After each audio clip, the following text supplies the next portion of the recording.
सुख आए तो परमात्मा को भूलो नहीं, तो हो सकता है दुख आए ही नहीं। सुख आने पर कई बार हम परमात्मा को भूल जाते हैं, थोड़ा असावधान हो जाते हैं, प्रमाद कर बैठते हैं। और जब दुख आता है तो फिर हम विचलित व्याकुल हो जाते हैं।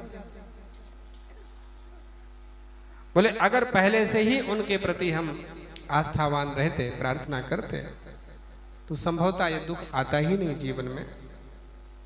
लेकिन घबराना नहीं चाहिए। डंडे दो ही हैं, तीसरा है ही नहीं, सुख और दुख का। और जैसे घड़ी के तीनों घूमते रहते हैं, ऐसे ये भी घूमते रहते हैं, काल का चक्र भी घूमता रहता है। जीवन में दो स्थितियां हर किसी की आती हैं, कभी सुखी और कभी दुखी। कभी काम बहुत अच्छा चलने लग जाता है और कभी थोड़ा सा मंदा हो जाता है। तो वही समय का चक्र होता है, घबराना नहीं चाहिए।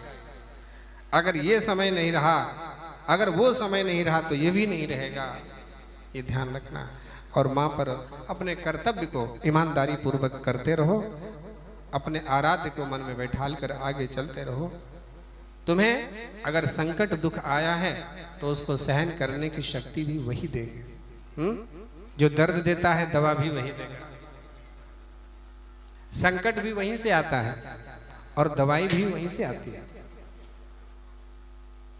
तुम्हें संकट और दुख को सहन करने की शक्ति प्राप्त होगी। जो सत्संग से जुड़े रहते हैं, देखो संकट तो सबके जीवन में आता है, चाहे पुण्यात्मा हो चाहे पापी हो। पापी के जीवन में जब संकट आता है तो बहुत जल्दी घबरा जाता है, वो आत्महत्या करने की सोचता है। वो सोचता है आत्महत्या करने से संकट टल जाएगा। ये उसकी अज्ञानता है, टलेगा नहीं। अकाल मृत्यु जिसकी हो जाती है उसकी फिर प्रेत योनि उसको प्राप्त होती, प्रेत, उसकी मुक्ति नहीं होती। तो यहां जितना संकट होता है उससे कई गुना उसको उस प्रेत योनि में दुख प्राप्त होने लग जाता है।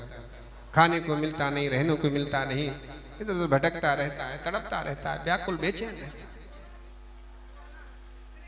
और जो सत्संग से जुड़ा रहता है उसके जीवन में भी कष्ट आता है, लेकिन उसे सत्संग की बूटी पी करके उसे दुख और कष्ट को सहन करने की उसे शक्ति प्राप्त होती है, हो जाती है। इसलिए हंस हंस करके वो दुख और संकट को भी इस प्याले को पी जाता है।